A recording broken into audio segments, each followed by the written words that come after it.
Stay close, stay with hope. It's not gone till we let it roll away. You're the only one and only. You're the only one, and we're feeling alive again. Break new ground. Discover more at ariat.com. Tim Price and Vitali have retained their place at the top of the Defender Burghley Horse Trials cross-country board after an influential cross-country day. The pair, who were third here last year, jumped clear across Derek de Gracia's 5-star track with a smattering of time penalties. Here's what the world number one had to say. Tim, cross-country jumping clear with your dressage leader Vitali with a handful of time. How did he feel out there today? He didn't feel as going as he has in the past, but every day is different with these animals, and you've just got to ride what's underneath you. And he stayed very good at the fences, had a desire to get to the other side. It was just in the gallop, he just wasn't really travelling the way that he can. Early on, I thought I have quite a bit of work to do, not just to keep a little bit along with the travel, but to get home. But he was super. I think it will bring him on a lot, and he's just showing his class in terms of his determination and his athletic ability. And talk to me about the horsemanship that's involved when you get that feeling on a horse when they're not quite taking you. What do you have to do as a rider? You have to just try and figure out why for a start. Today I think it was a little bit to do with his breathing. He didn't get into a really good rhythm with his breathing. So just to try and keep my leg off him, I tried to use my body in not too much of a crushing way. In the general gallop, I tried to just stay light with the touch, but encouraging him to remain responsive on every stride. In other words, stay up, and just to try and get him into some sort of rhythm with his breathing. And I think that to some extent worked and helped enable us to get home, really, because it was a long way from literally from the start, where he didn't feel like a horse that was really up for it today. Tim has less than a fence in hand over Oliver Townend and Ballamore class, who are former winners here at Burghley and who have also finished second and third, and have climbed one place to sit provisional second ahead of the final day. Oliver said afterwards that Ballamore class is in a different league and that he is not showing his age at all and is still as keen as ever. Oliver's other two rides did not complete, but are both home safe. A rein snapped with his first ride, Tregilder, and Oliver chose to pull up after breaking a frangible device at the Dairy Mound with Swallow Springs, who had been in second place after dressage. Just two combinations jumped clear inside the time over the 5-star course. It was David Doel and Galileo Newmood, who have climbed from 25th after dressage to provisional third, and Wills Oakden aboard Otterag Cooley in provisional fourth. I spoke to both after their rounds. David, great quick round here at Burghley. How did he feel out on cross country today? Yeah, no, he was super. Gave me a lovely ride, sort of pulled all the way really, sort of up and down all the slopes. Gave me a really good sort of tow most of the way through, and had a few little hairy moments. But sort of like we were chasing the clock a little bit, and so those sort of things do happen. And overall, you said a couple of little hairy moments, but overall did it ride how you expected it to? Yeah, definitely. It is a little bit twisty and turny, a little bit fiddly, and I think it did sort of sap it a little bit out of him and took that energy away. But no, he seems to have finished quite happily, and he seems to have recovered quite well over there. So yeah, very pleased. And some valuable learnings for your next ride this afternoon? Yeah, she's very different. He's quite big and long, and she's quite sort of short and compact. So no, it'll be interesting. Well, superb round there. What does it feel like to ride a cross-country horse like him over a course like Burghley? Yeah, pretty cool but terrifying. It's just relentless. A course like that just hits you in the face and doesn't stop hitting you in the face. But he's just so impressive. He just dug really deep, just kept running, gritted his teeth and just kept going. I was really, really impressed with him, thanks. And he looked like he finished absolutely flying. How is he recovering out there? He's recovering well, thanks. That's now what we need to get to and get done, and see what tomorrow brings. But he was just so cool today. Thank you. And just finally, we've been hearing that you've been having some help from Grand National winning trainer Lucinda Russell with his fitness. What's she been helping you with in regards to that? Getting fit. I won't tell you too much, don't want to give away her secrets, but she's been a massive help to us. And I felt that we'd brought him to 2 5-stars before, not quite made it home, so I had a good chat with her in the middle of the summer. We used her gallops in Kinross in the middle of Scotland, and she's just been an absolute fantastic help. Great to have someone like that to lean on and ask for advice, and she's been really forthcoming, really helpful, and today it proved.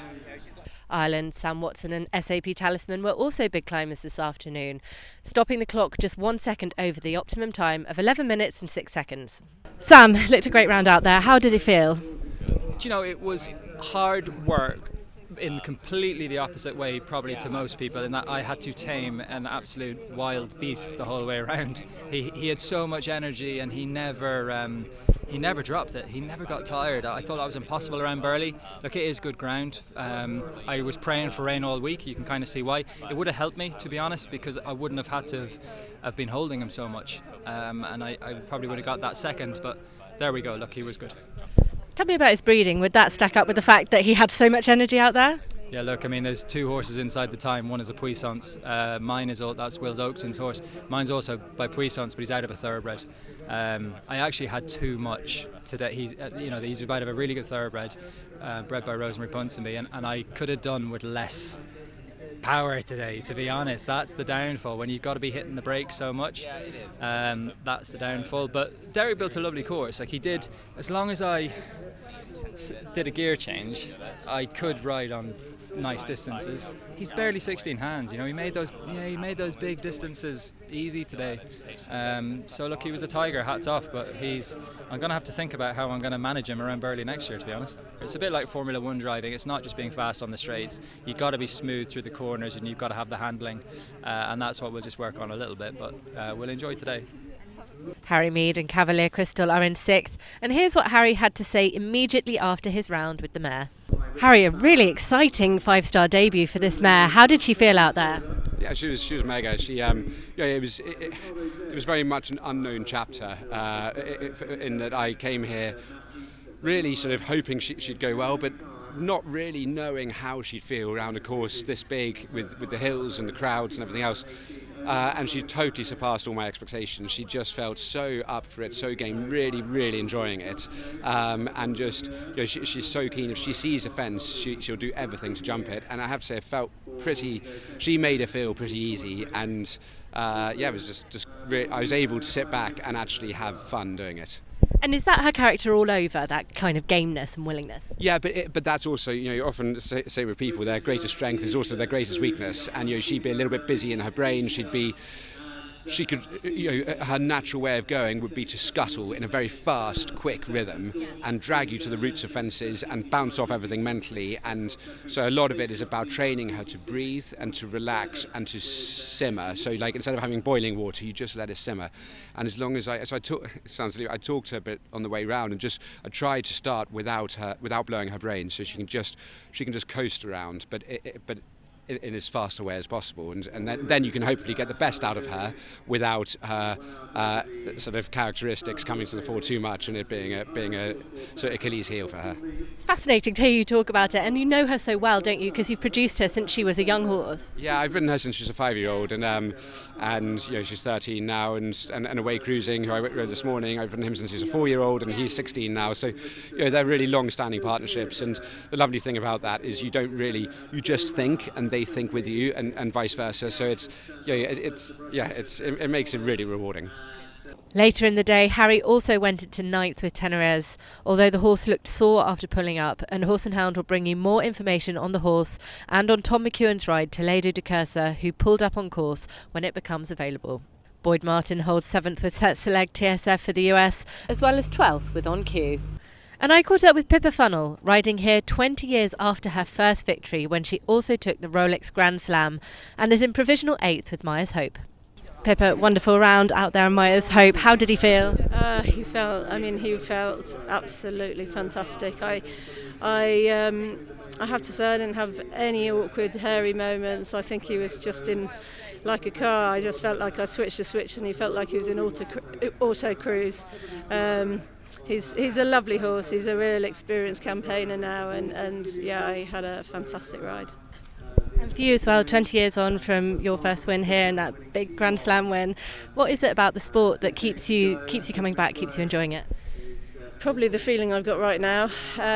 Probably going through the finish, but it's the appreciation you have for the horses and the partnership, and I felt, as much as I came through the finish with a big smile on my face, I really felt he enjoyed the run round. I felt his ears were pricked. He was let me take it on, Mum, and it's an unbelievable sport, and I feel desperately sorry for the people that might not have had such a good day, but we've all been there, and the sport has many highs, many lows, and you help each other pick everyone up from their lows, and as I say to the young riders, if you don't have the mishaps, you learn from them, and that's what makes up experience. If you only have good days, you don't learn. So it's taking on board what goes wrong and being positive and working a way through it.